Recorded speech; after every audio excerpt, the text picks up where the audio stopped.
जय राधा माधवा कुंज विहारी।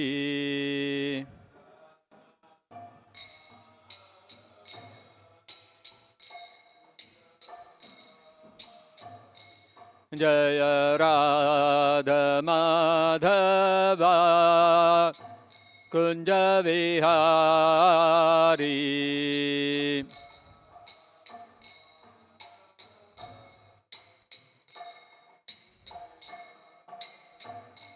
जय गोपी जन वल्लभा गिरिवरधारी।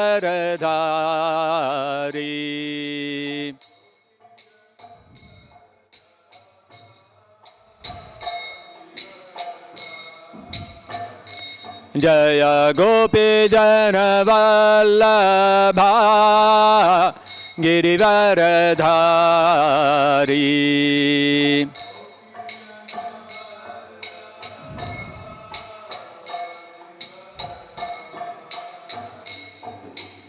यशोदनन्दन व्रज जनरञ्जना।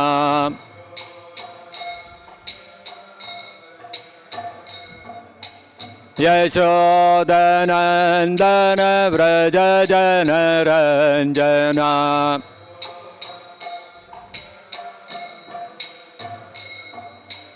यमुना तीरावनचारी।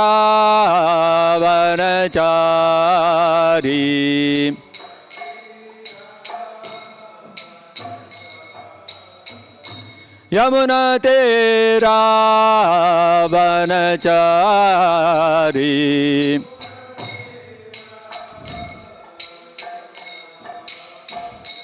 जय राधा माधवा कुंज विहारी।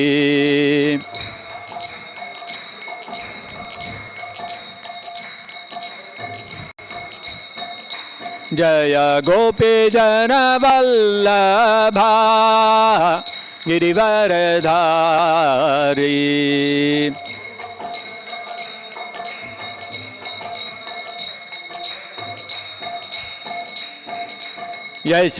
यशोदनन्दन व्रज जनरञ्जना।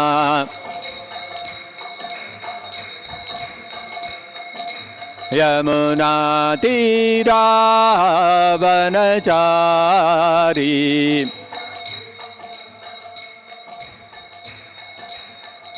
यमुना तीरावनचारी।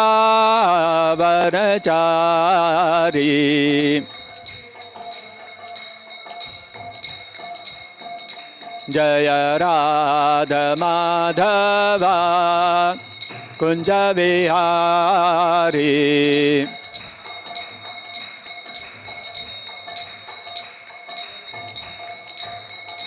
जय राधा माधवा कुंज विहारी।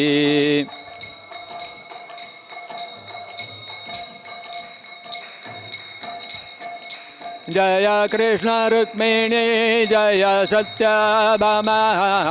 कृष्ण रुक्मिणी जय सत्यभामा।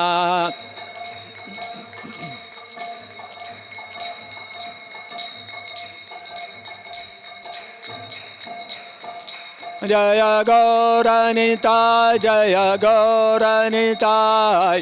गौरनिताय जय गौरनिताय।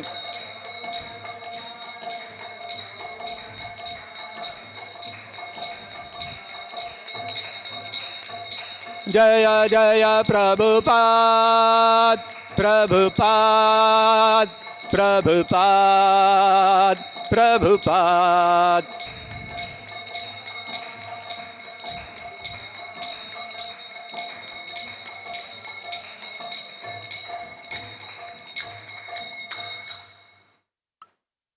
जय Vishnupad Paramhans Parivrajakacharya Ashtottara Shata Shri Shrimad divine grace AC Bhaktivedanta स्वामी श्रील प्रभुपाद की जय। Jai Vishnupat Paramansa Parivrajikacharya Stottar Chatar Shri Srimad His Divine Grace Srila Bhakti Siddhanta Saraswati Goswami Maharaj Ki Jai Ananta Koti Vaishnav Vrinda Ki Jai Prem Chakho Shri Krishna Chaitanya Prabhu Nityananda Shri Advaita Gadadhara Srivasadi Gaura Bhakta Vrinda Ki Jai Grantharaj Srimad Bhagavatam Ki Jai Shri Shri Krishna Rukmani Satyabhama Ki Jai Shri Shri Gaur Nitai Ki Jai Jagat Guru Srila Prabhupada Ki Jai Nitai Gaur Premanande Hari Hari Bol Om Namo Bhagavate Vasudevaya Om Namo Bhagavate Vasudevaya Om Namo Bhagavate Vasudevaya. Reading from Srimad Bhagavatam, Canto 3, Chapter 26, Fundamental Principles of Material Nature, Text number 2.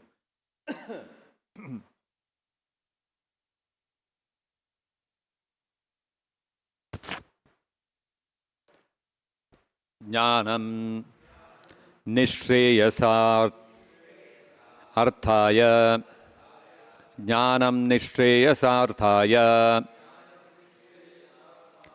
Jnanam Nishreyasarthaya Purushasya Atma Darshanam Purushasya Atma Darshanam Purushasya Atma Darshanam Yat Ahuhu Varnaye Tat Te Yadahur Varnaye Tatte Yadahur Varnaye Tatte Hridaya Granthi Bhedanam Hridaya Granthi Bhedanam Hridaya Granthi Bhedanam Jnanam Nishreyasarthaya Purushasya Darshanam Yadahur Varnaye Tatte Hridaya Granthi Nibhedanam Jnanam Nishreyasarthaya Purushasya Darshanam Yadahur Varnaye Tatte Hridaya Granthi Bhedanam.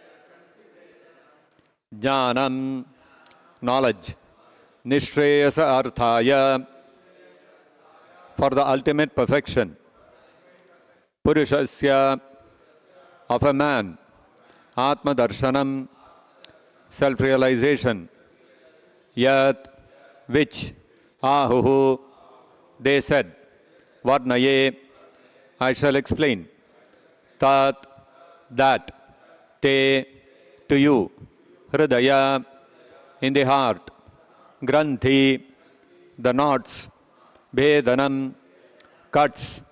Translation and purport by His Divine Grace Srila Prabhupada. Knowledge is the ultimate perfection of self-realization. I shall explain that knowledge unto you, by which the knots of attachment to the material world are cut. Kindly repeat. Knowledge is the ultimate perfection of self-realization. I shall explain that knowledge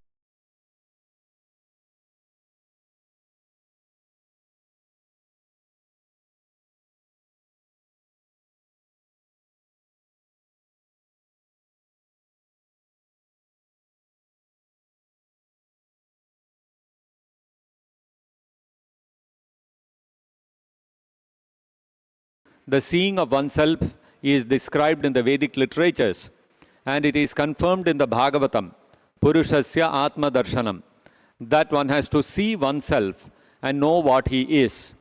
As Kapiladeva explains to his mother, this seeing can be done by hearing from the proper authoritative source. Kapiladeva is the greatest authority because he is the personality of Godhead. And if someone accepts whatever is explained as he can see himself. Lord Chaitanya explained to Sanatana Goswami the real constitutional position of the individual. He said directly that each and every individual soul is eternally a servitor of Krishna. Jivera Swarupa Hoy, Krishnera Nitya Das. Every individual soul is eternally a servitor. When one is fixed in the understanding that he is part and parcel of the Supreme Soul and that his eternal position is to serve in association with the Supreme Lord, he becomes self-realized.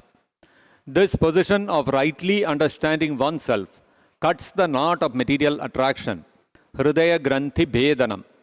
Due to false ego or false identification of oneself with the body and the material world, one is entrapped by Maya. But as soon as one understands that he is qualitatively the same substance as the Supreme Lord, because he belongs to the same category of spirit soul, and that his perpetual position is to serve, one attains Atma Darshanam. When one can cut the knot of attachment to the material world, his understanding is called knowledge. Atma Darshana means to see oneself by knowledge. Therefore, when one is freed from the false ego by the cultivation of real knowledge, he sees himself, and that is the ultimate necessity of human life. The soul is thus isolated from the entanglement of the 24 categories of material nature. Pursuit of the systematic philosophic process called Sankhya is called knowledge and self-revelation. Thus ends the Bhaktivedanta purport.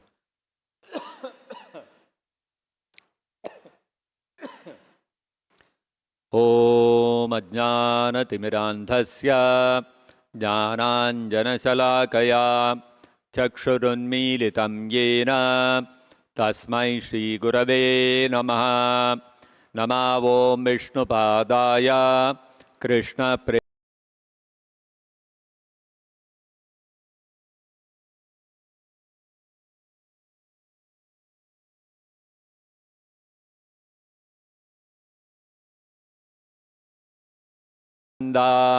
Shri Advaita Gadadhara Shri Vasadi Gaura Bhakta Vrinda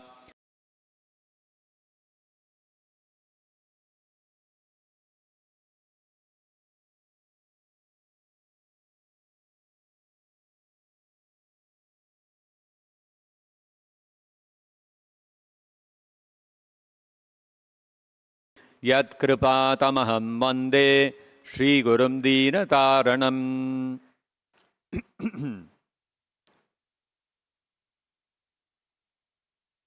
We have been running the program called Indian Culture and Values for Kids, ICVK in short. For children, we have been running this. All of you are aware about it. And this program has been going on for the last almost 5-6 months. And we wanted to start this program in other places also. So we started sharing on our temple's social media handles, announcing that we are going to start ICVK program in other locations. Anybody is interested can get in touch with us, contact us for more details like that. And when we post something on the social media, anyone who sees those posts can respond. They can put their messages and all that. Different people said different things. Somebody was inquiring something. Somebody was asking, is there anything for adults also? you're doing for kids, anything for adults, like that. One person made a comment which set my thinking. He said, already children are overburdened with the education in the schools. What is this on weekends? Again, you are overloading them more. Better let the children play and let this program be for the retired people who are sitting at home without any work. Some people are like that. You tell them about Krishna consciousness, you tell them about temple, you tell them about chanting, you tell them read Bhagavad Gita. They'll tell this is all meant for after retirement. Now we have got other things to do. Children means they have to learn education, very important. Young people means they have to go to college, and if they are passed out of college, they have to develop a career. They have to earn a lot of money. And then family is there, family duty is like this. People will be always busy. Where is the time for all these things? These are all luxuries. Understanding culture, values, Mahabharata, Ramayana, we advertise that the children will learn. We will teach the children Indian culture and values from Mahabharata, Ramayana, Bhagavad Gita, Bhagavatam, and all these things. So some people think that these things are not essential. These are luxuries when you are retired and you have nothing else to do in life at that time. Time pass, you can get involved in this, but otherwise it's not essential, it's not required. In the Srimad Bhagavatam, in the 11th canto, there is a description of a meeting between King Yadu Maharaj, he was the king based on from whom the Yadava clan came, Yadava dynasty. Yadu was a great devotee. He once happened to come across an Avaduta Brahmana. Avaduta means he doesn't follow any principles. He is beyond the principles of dharma and all that. He will be immersed in devotion to Krishna like that. Such kind of people, they are totally immersed in rendering devotional service to Krishna. Such people are called Avadutas. King Yadu happened to come across a Avaduta Brahmana. And when he met the Avaduta Brahmana, he understood that this man is highly advanced. And so he started inquiring from him. And the Brahmana also gave him wonderful instructions which are there in the 11th canto of the Bhagavatam. One of the things that in conclusion which the Brahmana told Yadu, he told him, Sudurlabham midam bahusambhavante manushyam arthadam anityam apiha dhiraha turnam yateta napated anumrityu yavan nishreyasaya vishayaha kalu sarvatah syat. This Avaduta Brahmana, he was telling King Yadu about what all he had learned. This Avaduta Brahmana had learned by observing nature, observing a bird, observing a spider, observing an insect, a wasp, like this. Different occurrences in nature he saw, and from that he had learned spiritual knowledge. In conclusion, he said that Sudurlabham idam bahusambhavante manushyam. This human form of life, in conclusion, what I have realized is that this human form of life, manushyam, Sudurlabham, is very, very difficult to obtain. There are 8,400,000 species of life, 84 lakh species of life. Jalaja navalakshani, sthavara laksha vimshatihi. So like this, there are 8,400,000 species. And out of the 8,400,000 species, different forms, aquatics, reptiles, plants and trees, birds, animals, and human beings, the human beings constitute only 300,000 species. So 300,000, 3 lakh out of 84 lakh. It's probably not even 5%, less than 4%. of all the different kinds of species, out of that only about 3 to 4% is human species. That is in terms of the number of species. Now if you take the number of living entities in each species, the human form will be very minuscule. It will be very, very small number if you take the cumulative total of all the number of living entities in different kinds of species. So you see how out of all the species, the human form is very, very small number. So to get a human form of life is not easy. It is very, very rare. From the perspective of, if you look at the total number of living entities that are there within this earth or within this universe. And not only that, even otherwise, from a spiritual perspective, the living entity has to progress through different forms. It has to evolve in consciousness by transmigrating from one form to another, birth after birth. First, he will take birth as an aquatic, and then slowly, after a few births, he will graduate into plant and tree life. And from the plant and tree life, because the plant and tree life is considered to be superior to the aquatic life. And then, when he evolves from the plant and tree life into that of reptiles, snakes, lizards, you have snails, all these kind of reptiles. The insects which crawl, living entities which crawl, they are considered to be superior to plant life. And then after spending several lifetimes amongst the reptiles, they graduate into birds. Birds are considered superior to reptiles. And then after spending several lifetimes in the bird species, the living entity gets a body of an animal, a four-legged animal.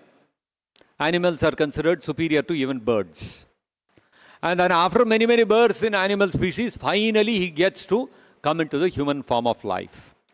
So if you see it from the perspective of the evolution of the living entity, successively acquiring higher and higher bodies, for him to come to the human form of life, it will take innumerable lives. That way also to get the human form of life is very, very rare. So, Sudurlabham Sambhavante. After many, many lifetimes of getting different kinds of species, Sudurlabham, having got the very rare Manushyam, human form of life. And even after getting the human form of life, this human form of life is not permanent. It's not that, oh, now I got human form of life, now forever I'll be like this. No. First of all species, including the human form of life, is temporary. Anityam. It is temporary. And not only is it temporary, once you die, once you quit the human form of life, no guarantee that next life again you will get a human form. If your activities have not been to the appropriate to the form of a human form of life, what will happen next life? Material nature will say, okay, you are not acting like a human being, you are acting like an animal. You are eating meat, you are engaging in intoxication, you are engaging in illicit sex, you are doing all these kind of things. These things are available even in the animal form of life. Why do you need a human form of life for this? So you go to the animal form. Again, you will fall down into the animal species. So you see, Anityam, it is temporary. Human form of life, it will not last eternally, and it is not that repeatedly you will get human form of life also. For a very short time you got the human form of life. Although it is so, somebody may think anyway human form of life is temporary, and after death we don't know what kind of life form I am going to get. So better enjoy as much as I can. But the Avadhuta Brahmana says no. He says, Manushyam Arthadam Apiha Manushyam Arthadam Anityam Apiha Dhiraha. Dhiraha, a sober person, what he will do, he will understand that although Anityam, although Manushyam Anityam, although the human form of life is temporary and no guarantee that next life will again get a human form of life, but he understands that it is Arthadam, it is very, very valuable. Why is it valuable? It is valuable because Shri Krishna Rukmini Satyabhama ki jai. The human form of life is valuable because Using that human form of life, one can practice spiritual life and get out of the cycle of birth and death altogether. So it is arthadam, it is very, very valuable. This facility is not available in any other species. If you think, what is their human form, let me enjoy, I'll think of liberation in some other life. Not possible. Only in the human form of life you can achieve this facility, which is using the human form of life, using the human intelligence. You can understand, who am I, where have I come from, who is the Supreme Lord, what is the absolute truth. And by understanding this, one can get liberated from the cycle of birth and death. So therefore, anityamapi, even though it is temporary, manushyam, the human form of life, arthadam, it is very, very valuable, and it can give us the highest result. So, and then, therefore he says, turnam yateta napated anumrityu yavan. A dhiraha, a sober person, understands that this human form of life is very, very valuable, and it can give me liberation from the cycle of birth and death, although it is temporary, and it is very, very rare. Understanding this, a sober person, what he will do? Turnam yateta. Very quickly, immediately, without delay, he will put all his effort and endeavor. Napated anumrityu yavan. Until this body does not die, he will put all his effort into one direction. He will not waste any time. Just like that man was saying that, in the old age, when we retired people sitting at home, no other work, you teach them. We can teach them also, no problem. But what the Shastras state is, as Prahlad Maharaj also states, Kaumaram macharet prajno dharman bhagavataniha. One must practice spiritual life right from the age of 5 years, when you have developed cognitive abilities and you can comprehend knowledge. Immediately you should start acquiring spiritual knowledge. You should not waste any time. Turnam yateta. Napated anumrityu yavan. Don't wait until the point of death. Old age, body has become old, it has become jirna, it has become all dilapidated, and the body is, your one foot is already in the grave. And now, okay, you can learn about spiritual life. Don't wait till that. Turnam, immediately, the moment you realize that the importance of the human form of life, immediately engage in spiritual life.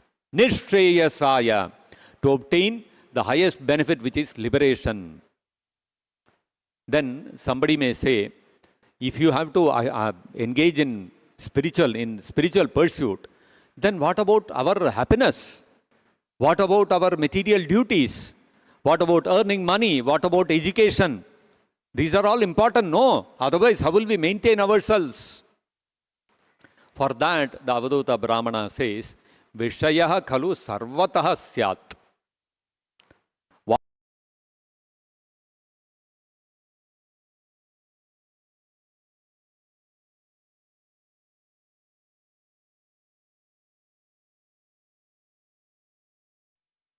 With education at school.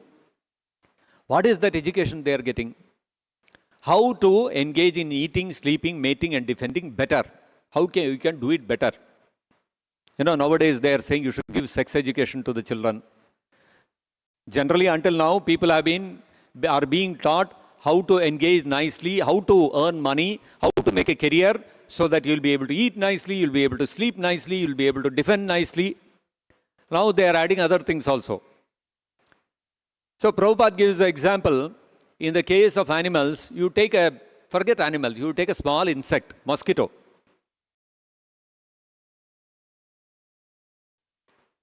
Now you go to the room and lie down in the night, switch off all the lights, pitch dark, you cannot see anything. You're lying down, one mosquito will come and sit on your hand and start sucking blood from your hand. Pitch dark, you cannot see anything. You are lying still on the bed, but still the mosquito knows exactly where to come and sit and suck the blood. So for its eating, the mosquito knows exactly what it has to do. It doesn't need to go to college to learn how to find out where is a human being and how to find out where he can sit so that he can suck the blood. The mosquito knows exactly which part of the body has to come and sit. And how to suck blood also he knows. And you raise your hand to hit the mosquito, by the time you hit your hand, already the mosquito has flown away. So he knows how to defend himself also. He knows how to eat also, without any education, without any training. And a small dog or a cat, puppy or a kitten, when it is born, as soon as it is born, you will see its eyes will be closed shut. It cannot see.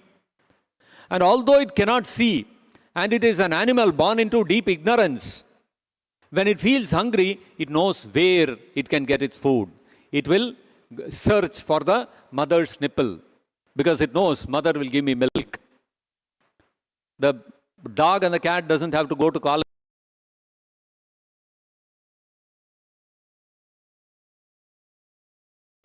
Similarly, human being also, a baby is born. The moment it is born, it knows where to get its food. Where is the mother's breast, so that I can drink the milk and I can become strong. I can grow. Nobody needs to be taught how to sleep. When you feel sleepy, everybody, whoever it is, animal, human being, you will find some place, you will lie down and you will sleep. You don't need to go to college to learn all these things. But today, they are teaching all these things. You have got insomnia, come to us, we'll teach you techniques, how you can sleep. And the advancement of knowledge is how to engage in sex without getting children, without getting pregnant. Contraceptives. So this is the advancement of material knowledge. They are only teaching how to eat, sleep, mate and defend, which anyway animals are already doing without any education. And human beings also, without this education, have been engaging in these four activities since time immemorial. Even an illiterate person who has never gone to college, school, doesn't know how to read and write, you don't have to teach anything how to eat, sleep, mate and defend. He will do it all on his own. No education. Illiterate fellow also, he will also manage. So such kind of education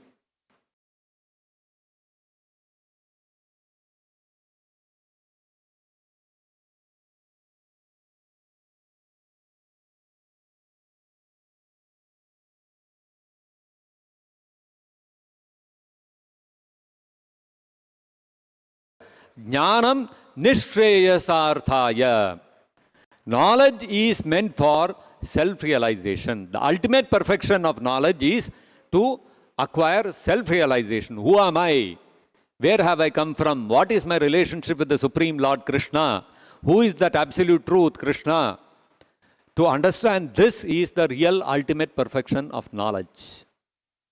Not this knowledge of how to eat, sleep, mate and defend, which is even without acquiring formal education, people can manage these things. And not only that, this eating, sleeping, mating and defending, the pleasures we get out of this, it's not that it's available only in the human form of life. The Avadhuta Brahmana said, Vishayaha khalu sarvataha syat. The same objects of sense pleasure, form, sound, taste, smell, and the happiness out of sex life, this is available even in the animal form of life. Even insects, even they also have this pleasures of eating, sleeping, mating and defending. The pleasure of, acquired by seeing beautiful forms, by tasting good food, by having sex, all these and smelling good fragrances, these happiness are available even in the animal life. Vishayaha khalu sarvataha syat. In every form of life, these pleasures are available. Then what is the big deal? In the human form of life, you are enhancing the same thing. So therefore, the Avadhuta Brahmana said, Vishayaha, don't engage in sense gratification. On the other hand, search for nishreyasa. Nishreyas means the ultimate perfection. Jnanam nishreyasarthaya. The ability of the human being to acquire knowledge has a purpose. It is not given that ability, that unique ability in a human being to acquire knowledge, to go on acquiring knowledge, is very unique to the human form of life. If you see animals also acquire knowledge. But the way they acquire knowledge is very gross. Simply they are driven by their eyes, ears, nose, tongue and mouth and genitals, and whatever way these senses drive them, they acquire knowledge in that field. That's all. But human beings are not like that. They also want to eat, but the human beings want to understand how to cook a nice food, put a lot of spices and different varieties of preparation. Animal will just go catch whatever vegetable, fruit, rice, whatever is there, it will catch and it will eat raw. Right? It has no finer, refined sense. Human being means he wants to cook, he wants to make a preparation and then put it in a plate.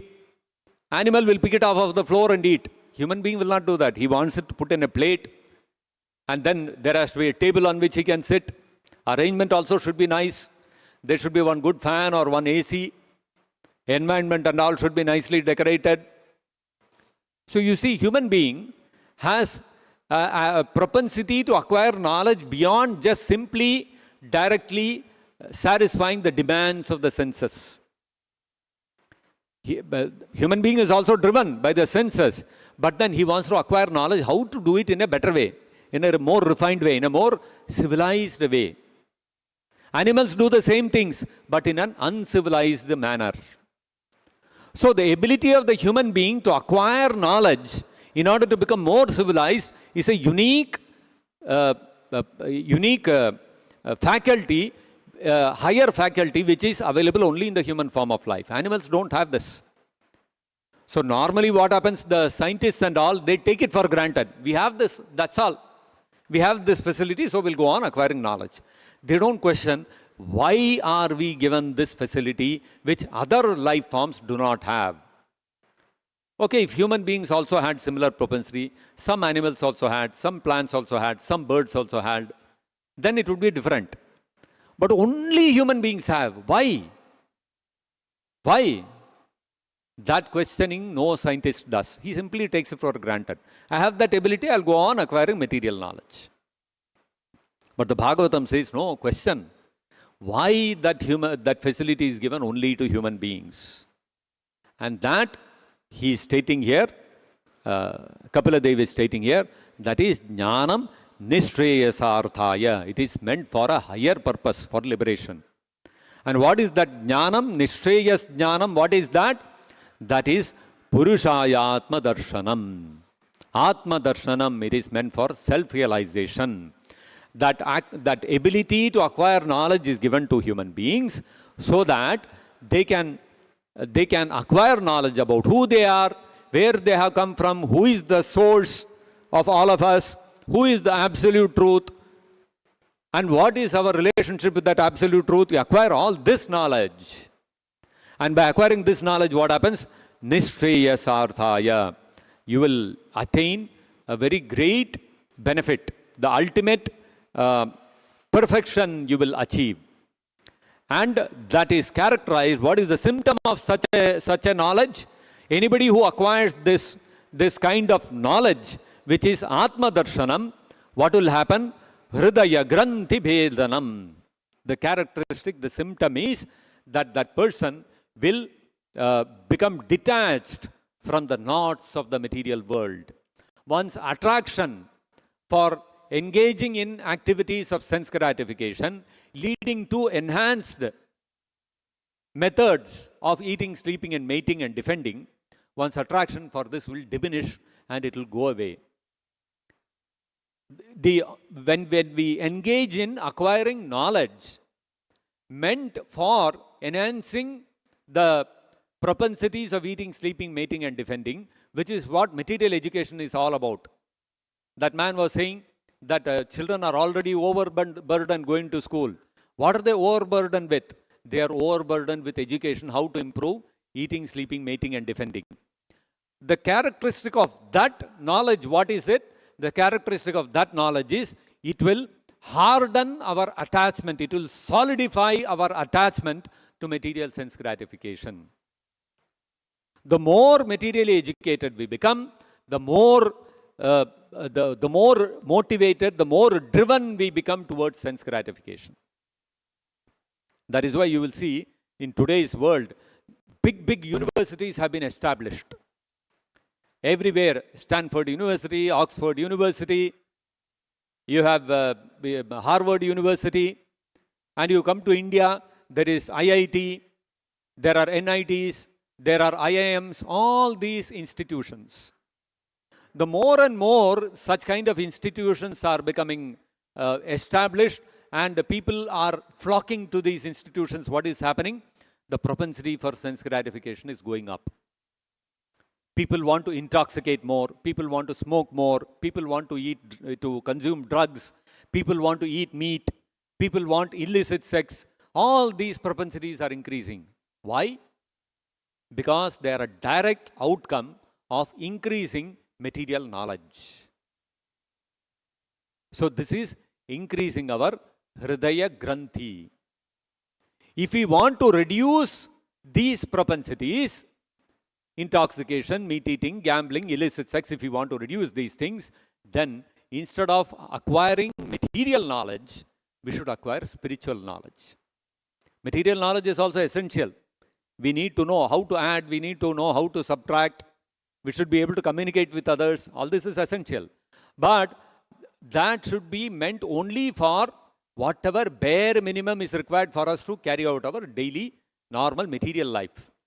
But otherwise, our main object of acquiring knowledge should be to acquire spiritual knowledge. Right from, as Prahlad Maharaj says, right from Kaumaram Acharet Prajno Dharman Bhagavataneha. One should learn Bhagavata Dharma, devotional service to Krishna, right from the age of 5 years. So that maximum years of our life which we devote towards acquiring knowledge. All of us, we study, we go to college, minimum from about 3 years of age till about 22, 23 years of age. Isn't it? Up to the time we get our degrees. So the maximum portion, so entire 20, 25 years of our life is dedicated to acquiring material knowledge, which is only increasing our propensities, which is binding us to this material world of repeated birth and death by increasing our desire and attachment to sense gratification. So on the other hand, if all this time is utilized, engaged in developing spiritual knowledge, what will happen? Hridaya Granthi Bhedanam. That knot which is there in the heart, which is tying us to the desires for sense gratification, will be slackened, and ultimately Bhedanam, it will be cut off. And when one's desire for sense gratification is cut off, then what happens? Atma Darshanam. One will be able to see, I am not the body, I am a spirit soul. Body will get destroyed, there is death for the body, but even after the body is dead, I will not die, I will continue to exist. This perception is possible only when Hridaya Granthi Bhedanam. One has reduced, one becomes renounced, and one has reduced one's propensity for sense gratification. Otherwise, we will see in front of our eyes, every day people are dying. Every day we are changing our bodies. We are changing our bodies, our parents are changing our bodies, our siblings are changing our bodies. Our juniors, there will be children in our families, we are seeing them changing their bodies. But it never strikes us. I am changing so many bodies in the same life. I was born as a baby at one point of time. I was a small child at one point of time. I am now a young person. Eventually I'll become old like my parents, like my grandparents. So where is that body of the baby when I was born? It is gone. I can never get it back. Where is the body of the child? I was so much playing around in school in that body. Where is that body? That body will never come back. Similarly, now I am having a youthful body. When I become old, what will happen to this body? That will also disappear. Ultimately, whatever body I have in old age, that will also vanish one day. I'll die. So every day we are seeing this happening in front of our eyes, but we don't realize this at all. Why? Because as long as we are attached to sense gratification, this truth, this naked truth, which is standing right there in front of our eyes, will be blind to it. We will not be able to see it. We will be able to see that, perceive that, only when Hridaya Granthi Bhedanam, we give up our desires for sense gratification. And how do we give up our sense gratificatory desires? We have to reduce our pursuit of material knowledge and we have to increase our pursuit of spiritual knowledge. Jnanam nishchayasarthaya purushasya atmadarshanam. Yad ahur varnayatatte hridaya granthi bhedanam. So, the Kapila Deva is going to now explain that knowledge, by hearing which our desires for sense gratification will reduce, will be cut off, will be destroyed, and we will be able to see who we really are. We are not the body, we are spirit soul, we are part and parcel of Krishna. Krishna says in the Bhagavad Gita, Mamaivamsho jiva loke jiva bhuta sanatanaha. Excuse me. We are eternally part and parcel of Krishna. I am an eternal servant of Krishna. Jivera Swarupa hoy nitya Krishnera Dasa. My position is not to be an enjoyer. My position is not to be a lord. My position is not to be a controller. To be able to perceive all this, that constitutes real knowledge, the ultimate perfection of knowledge, and which Kapila Deva is going to reveal in the upcoming verses. So the real utility of knowledge is to acquire spiritual knowledge, and by which we can cut off our attachment to the material world, and we can achieve self-realization, and by which we can go back to Godhead, back to Krishna, and free from the miseries of birth, death, disease, and old age. So I'll stop here. Grantharaj Srimad Bhagavatam ki jai, Jagat Guru Srila Prabhupada ki jai, Nitai Gaur Premanande Hari Hari Bol.